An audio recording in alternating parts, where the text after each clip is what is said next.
There are crimes so horrific, so incomprehensible in their cruelty, that they fundamentally change a society. They shatter innocence. They reshape how parents think about safety, how communities protect their children, how we understand the capacity for human evil. The Moors murders are one of those crimes. Between July 1963 and October 1965, 5 children and teenagers vanished from the streets of Greater Manchester, England. Their bodies were buried on Saddleworth Moor, a vast, desolate stretch of moorland in the Pennines. Their killers were a couple, Ian Brady and Myra Hindley. What makes this case so chilling isn't just the murders themselves. It's the calculated nature of the crimes, the partnership between two people who fed off each other's darkness, the tape recordings of a child's final moments, the photographs taken on the moors that would later reveal burial sites, and perhaps most disturbing of all, the complete lack of remorse. This is the story of the Moors murders, a case that haunted Britain for decades, a case where 2 bodies were never found, a case that continues to raise questions about evil, complicity, and whether redemption is possible for the irredeemable. Let's begin in Manchester, England, in the early 1960s. Britain is changing. The post-war austerity is giving way to the swinging 60s. The Beatles are about to conquer the world. Young people are finding new freedoms. But in the working-class neighborhoods of Manchester, places like Gorton and Hattersley, life remains hard, industrial, gray. It's January 1961. Myra Hindley is 18 years old. She's working as a typist at Millward's Merchandising, a chemical distribution company in Gorton. She's attractive, with bleached blonde hair styled in the fashion of the time. She rides a motorcycle, but inside, Hindley feels empty, directionless. She's been through a difficult breakup. She's living with her grandmother. She's searching for meaning, for identity, for someone to admire. And then she meets Ian Brady. Brady is 23. He's a stock clerk at the same company. Unlike Hindley, he's not searching for meaning. He's found it in the darkest possible places. Brady is obsessed with Nazi Germany. He reads Hitler's Mein Kampf. He studies the Nuremberg Rally films. He's drawn to the writings of the Marquis de Sade, to philosophy that justifies cruelty, to the idea that morality is a fiction and that some people are above conventional rules. Brady is intelligent, well-read, articulate. He has an air of sophistication that attracts Hindley. She begins to notice him at work. She writes in her diary about him obsessively. She's infatuated. For a year, Brady ignores her advances. He's aloof, distant, superior. And this only makes Hindley more obsessed. She writes things like, "I hope he loves me and will marry me someday," in her diary. She's desperate for his attention. And then, finally, Brady asks her out. December 1961.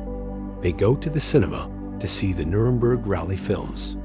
Their first date is watching Nazi propaganda. This is not a normal romance. This is something darker. Brady begins to educate Hindley. That's how he sees it, education. He lends her books. He plays her recordings of Nazi rallies. He takes photographs of her in German-style clothing, posing with Nazi salutes. Hindley is willing to be molded. She changes her appearance to please him. She bleaches her hair platinum blonde. Brady says it makes her look more Aryan. She starts wearing knee-high boots and Germanic clothing. She adopts his views, his obsessions, his contempt for conventional morality. Brady tells her that conventional morality is for weak people, that society's rules don't apply to superior individuals, that they are superior individuals. He introduces her to the writings of the Marquis de Sade, the 18th century French nobleman whose name gave us the word sadism. Sade wrote about inflicting pain as a form of pleasure, about sexual violence as a philosophical statement. Hindley absorbs all of this. She becomes his student, his acolyte, his accomplice. By 1963, Brady has convinced Hindley that they should commit the perfect murder, not in a moment of passion or rage, but as a planned demonstration of their superiority, to prove they can do it and get away with it, to experience the ultimate power, the power over life and death. And Hindley agrees. July 12, 1963, a Friday evening. The sun is setting over Manchester. Pauline Red is 16 years old. She's getting ready to go to a dance at the Railway Workers' Social Club. She lives on Wild Street in Gorton. She's excited. She's meeting a boy she likes at the dance. She tells her parents she'll be home by midnight. Pauline leaves her house at around 8 p.m. She's wearing a pink and gold dress, her best outfit. She's walking toward the dance when a car pulls up beside her. Inside is Myra Hindley, someone Pauline knows. Hindley lived on the same street until recently. She's a familiar face. Hindley leans out the window. She tells Pauline she's lost a glove on Saddleworth Moor and asks if Pauline will help her look for it. She'll give her a lift there and back. Quick trip, won't take long. Pauline will still make it to the dance. Pauline gets in the car. This is the predatory genius of the partnership between Brady and Hindley. Brady knows that a young girl will never get in a car with a strange man, but she might get in a car with a woman she knows. Hindley is the lure, the bait, the reassuring face that makes the trap seem safe. They drive to Saddleworth Moor, about 15 miles northeast of Manchester. It's a vast expanse of moorland, peat bogs, rough grass, rocky outcrops, desolate, remote. In 1963, there are no cameras, no mobile phones, no GPS. Once you're out there, you're isolated. Ian Brady is already waiting there, hidden from view. What happens next is almost too horrific to describe. Pauline Red is sexually assaulted. Her throat is cut so deeply she's nearly decapitated. She's 16 years old. Brady and Hindley bury her body in a shallow grave on the moor. They return to Manchester. They go about their lives. Nobody knows what they've done. Pauline Reed's parents wait for her to come home. Midnight passes. 1 a.m., 2 a.m., they call the police. A missing persons report is filed. Searches are conducted. Posters are put up. But Pauline has vanished. And Brady and Hindley have discovered they can get away with murder. 4 months pass. November 23, 1963, a Saturday. The same day President John F. Kennedy is assassinated in Dallas, Texas. The news is dominated by Kennedy's death. In Manchester, people are glued to their televisions, shocked by events in America. And in this atmosphere of distraction and grief, another child disappears. John Kilbride is 12 years old. He lives in Ashton-under-Lyne, a town near Manchester. On this Saturday, he goes to the cinema with a friend, then to the market. His friend leaves him at around 5:30 p.m. John is last seen walking alone. Hindley and Brady are hunting again. The method is similar. Hindley approaches John, offers him a lift. Maybe she says she'll give him money to help her with something. Maybe she just seems like a safe, respectable woman. John gets in the car. They drive to Saddleworth Moor. Brady is waiting. John Kilbride is sexually assaulted and strangled. His body is buried on the moor. John's mother, Sheila, waits for her son to come home. He doesn't. The police are called. Massive searches are conducted. Thousands of volunteers comb the area. Posters go up across Manchester. But John has vanished. The police have no reason to connect John's disappearance with Pauline Reed's. They're treated as separate cases. Runaways, perhaps. Or abductions by different perpetrators. The idea that a couple, a man and woman together, might be abducting and killing children is almost unthinkable. 6 months later, June 16th, 1964, a Tuesday evening, Keith Bennett is 12 years old. He lives with his mother, Winnie Johnson, in Longsight, Manchester. On this evening, he's going to his grandmother's house, just a short walk away. His mother gives him permission to stay overnight. Keith is excited. He'll get to stay up late. Keith leaves home around 7:30 p.m. He never arrives at his grandmother's house. Hindley and Brady have taken him. Keith Bennett is sexually assaulted, strangled, and buried on Saddleworth Moor. His body has never been found. To this day, Keith Bennett remains buried somewhere on those moors. His mother, Winnie Johnson, would spend the rest of her life.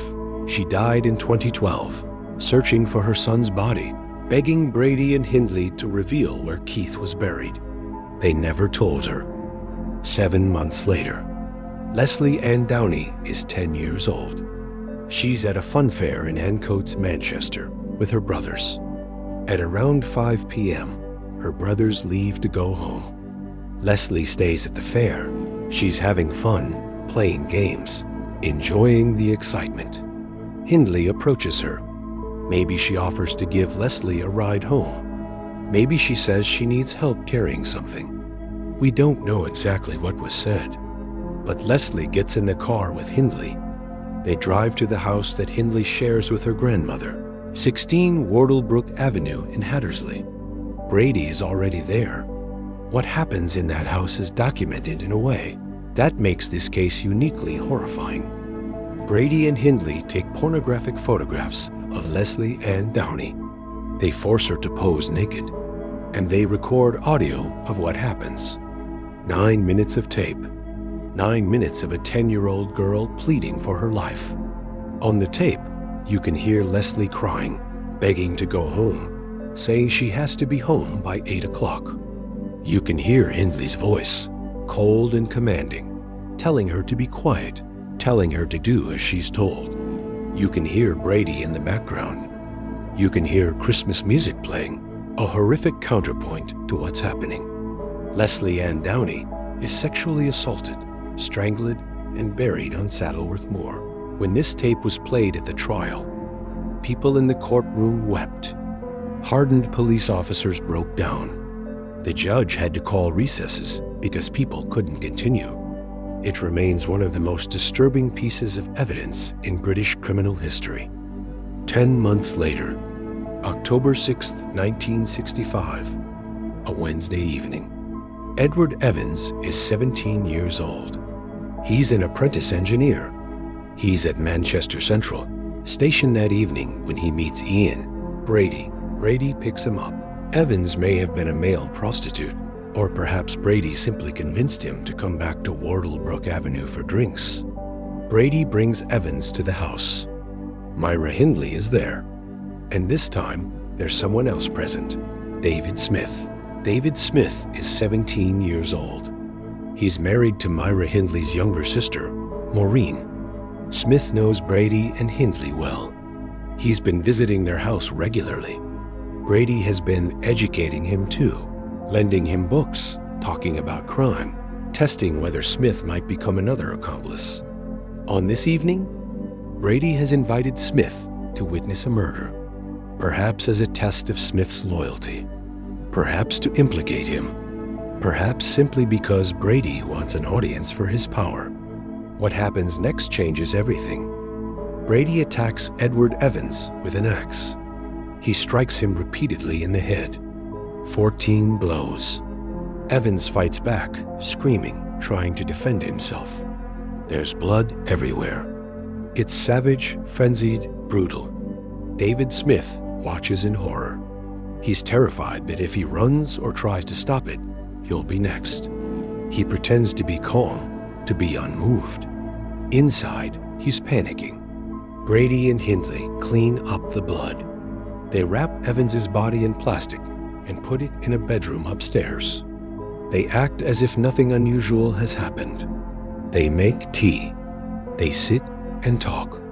Smith makes excuses and leaves as soon as he can.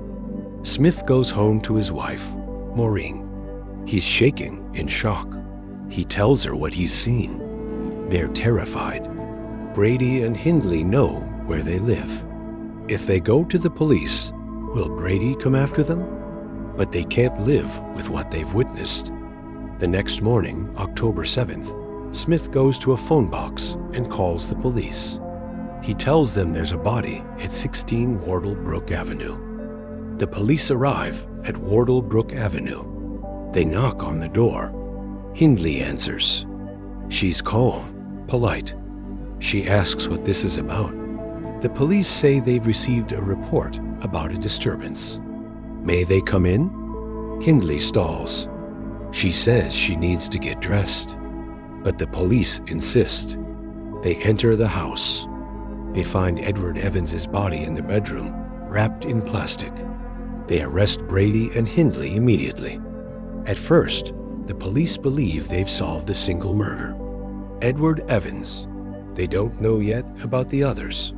They don't know about the Moors. But as they search the house, they find things that disturb them. Photographs. Dozens of photographs of Saddleworth. More. Why would anyone have so many? Pictures of empty moorland? They find the names John Kilbride written in one of Brady's notebooks. They find luggage tickets that lead them to Manchester Central Station, where they discover suitcases containing pornographic photographs, including pictures of a young girl they can't identify. It's Leslie Ann Downey. And they find the tape, the 9-minute audio recording. When they play that tape, the police realize they're dealing with something far worse than a single murder. They're dealing with serial killers who have been operating for years. The police begin to pressure Brady and Hindley. Where are the children in these photographs? Who is the girl on the tape? At first, both deny everything. The photographs are innocent, just pictures of the Moors. The tape is a hoax, something they recorded as a joke. They know nothing about missing children, but the evidence is overwhelming. The police identify Leslie Ann Downey from the photographs.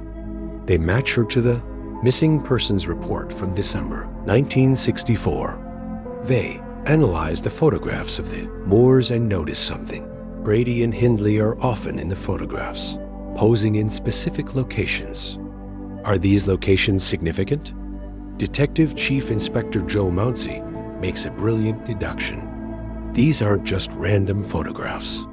They're souvenirs, trophies. Brady and Hindley were visiting the burial sites and photographing themselves there. The photographs are a map. October 16, 1965. Police and search teams descend on Saddleworth. More. They bring the photographs with them, trying to match the landscape in the pictures to actual locations on the moor. It's difficult. The moor is vast, and much of it looks similar. But they persist.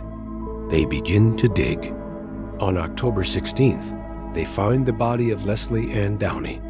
She's been buried in a shallow grave, less than 3 feet deep. The identification is confirmed. The little girl from the fun fair has been found. 5 days later, on October 21st, they find the body of John Kilbride. He's buried nearby, also in a shallow grave. The boy who disappeared on the day Kennedy was assassinated has been found. But where are the others? The police now believe there are more victims. The pattern suggests it. The photographs suggest it. But where? Brady and Hindley refuse to help. They offer no information. They show no remorse.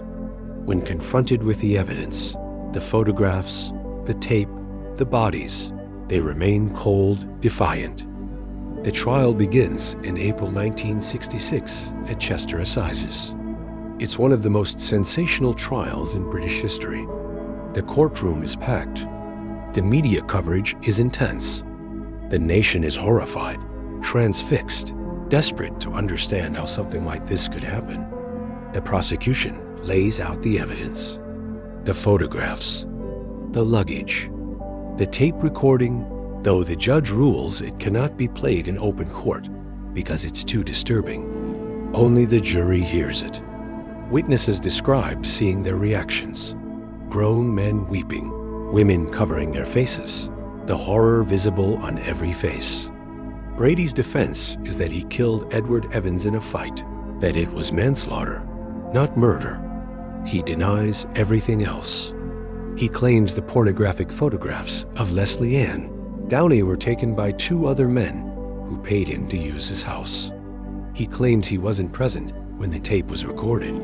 His story is full of holes, and nobody believes it. Hindley's defense is even weaker.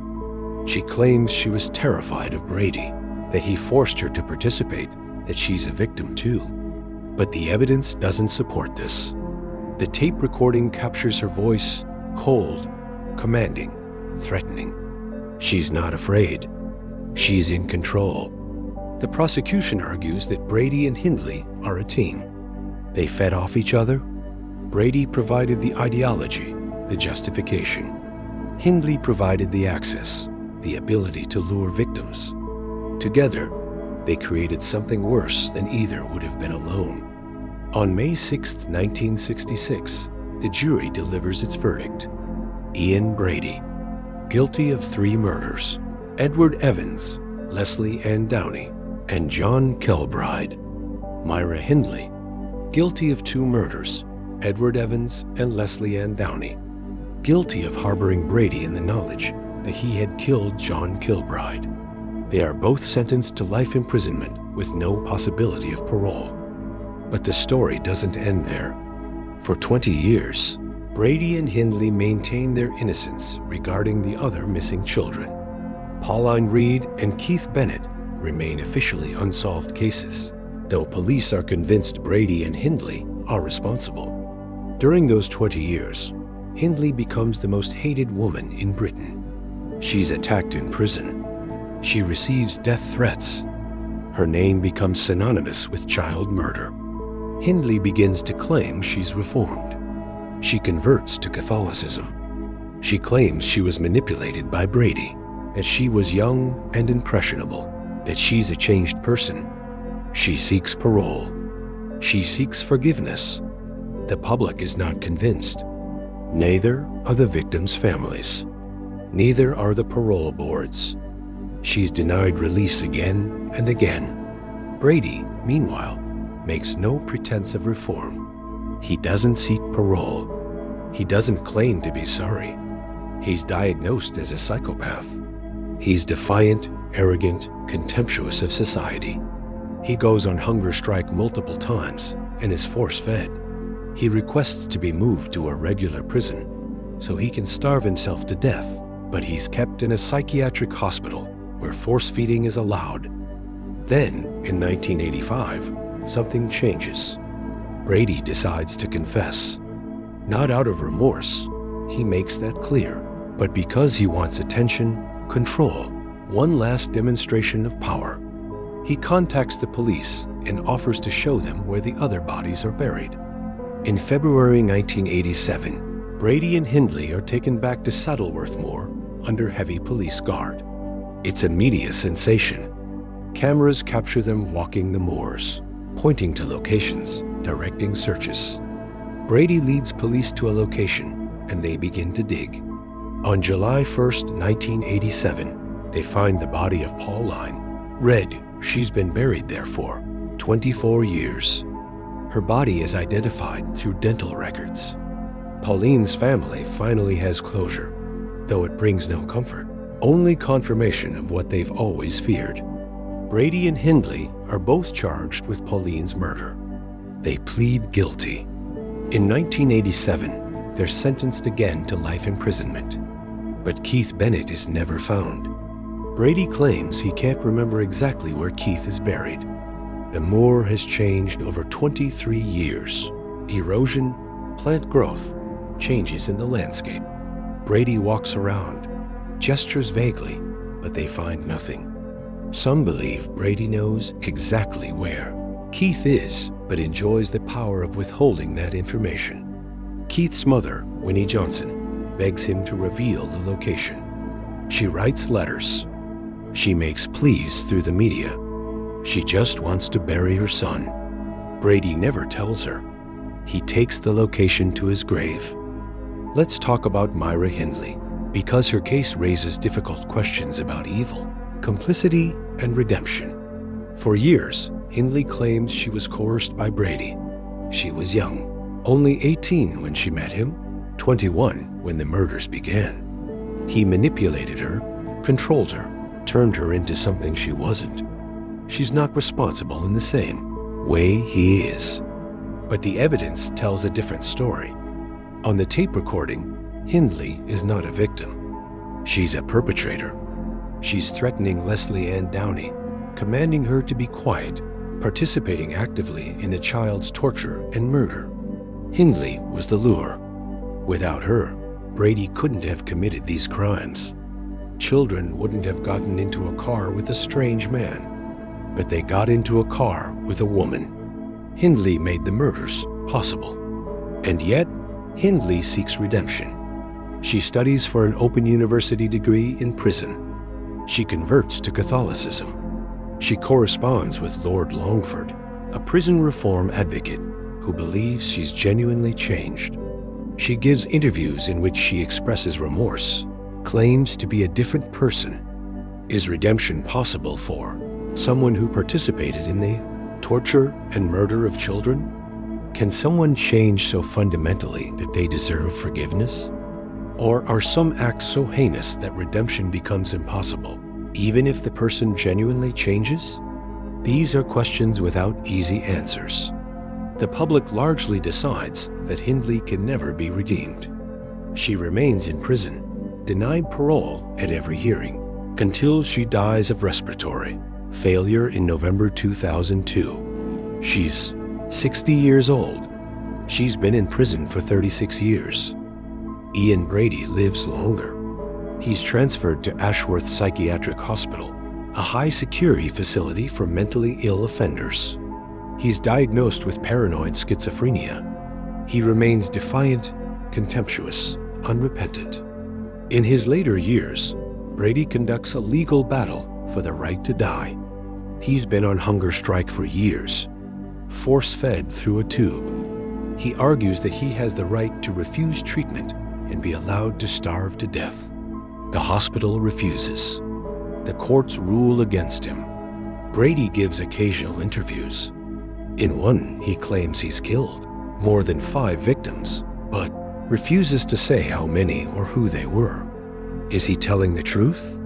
Or is this just another manipulation, another attempt to maintain power and attention?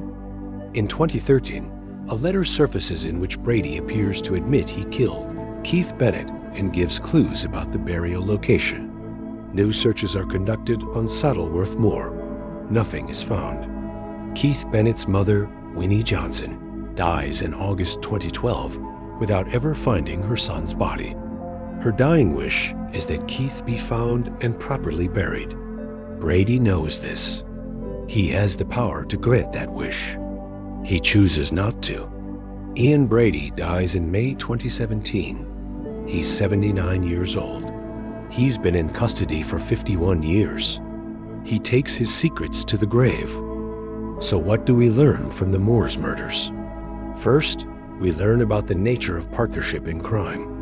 Brady and Hindley together created something worse than either would have been alone. Brady provided the ideology, the intellectual justification for violence. Hindley provided the access, the ability to lure victims who would never have trusted Brady alone. They enabled each other, encouraged each other, validated each other's darkness. This pattern appears again and again in criminal history.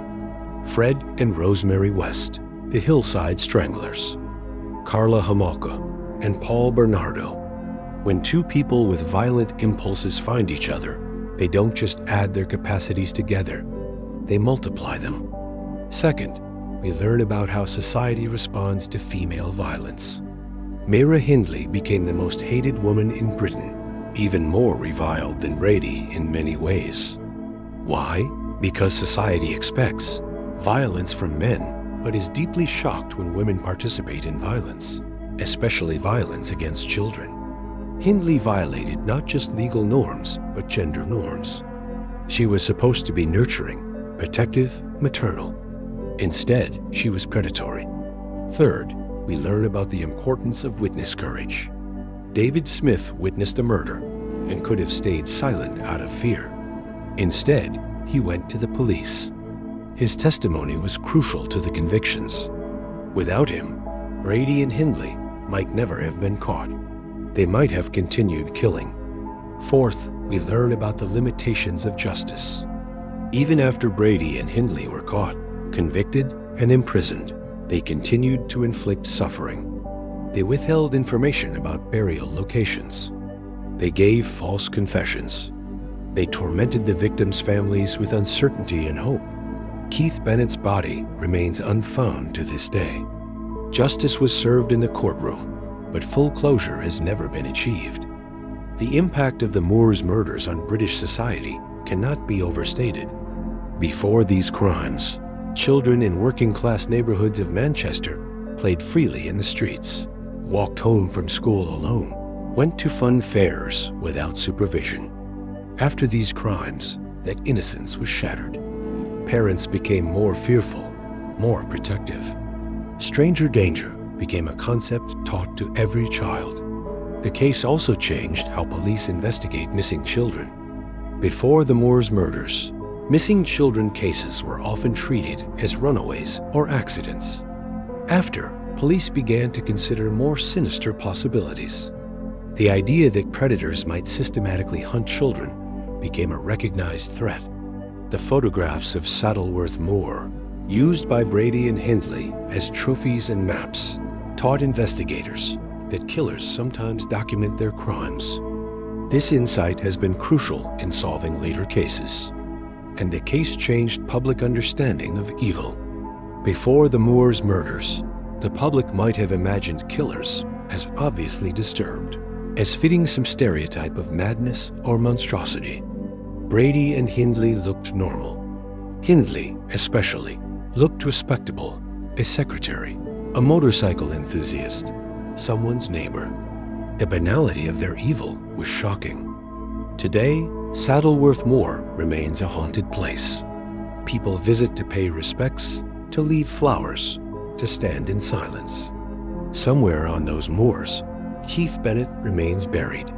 His family continues to search. Volunteers with ground-penetrating radar conduct searches. Every few years, there's a new lead, a new search, new hope. And every time, nothing is found. Keith's brother, Alan Bennett, has spent his life searching for his brother. He was only 8 years old when Keith disappeared. He's now in his 70s. He says he won't stop searching until Keith is found. It's a promise he made to his mother, and he intends to keep it. The Moores murders remind us that evil is not abstract. It's not a philosophical concept.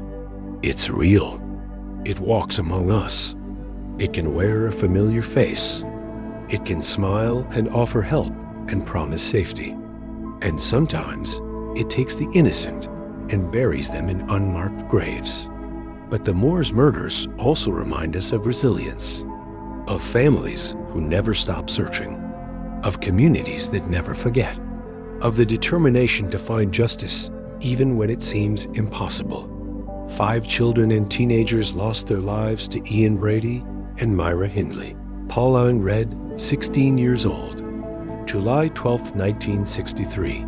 Body found July 1, 1987. John Kilbride, 12 years old. November 23, 1963. Body found October 21, 1965. Keith Bennett, 12 years old. June 16, 1964. Body never found. Leslie Ann Downey, 10 years old. December 26, 1964. Body found October 16, 1965. Edward Evans, 17 years old. October 6, 1965. Body found October 7, 1965. They were children. They had futures. They had families who loved them. They deserved to grow up, to have lives, to be safe. Instead, they encountered evil. and that evil has left scars on British society that have never fully healed. The Moors murders case remains open in one crucial respect. Keith Bennett has never been found. If you have any information about Keith's burial location, Greater Manchester Police still want to hear from you. Because somewhere on Saddleworth Moor, a 12-year-old boy lies buried, and his family is still searching. Ian Brady and Myra Hindley are both dead. They can no longer hurt anyone. They can no longer hold information hostage. But their legacy of suffering continues. The Moors remember. The families remember. Britain remembers. And we must remember too, not to glorify the killers, not to give them the notoriety they craved, but to honor the victims, to ensure they're not forgotten, to remind ourselves of what evil looks like when it wears a human face, to remain vigilant, to protect the vulnerable, to never assume that monsters announce themselves. Sometimes they offer you a ride home. Sometimes they ask for help finding a lost glove. Sometimes they smile.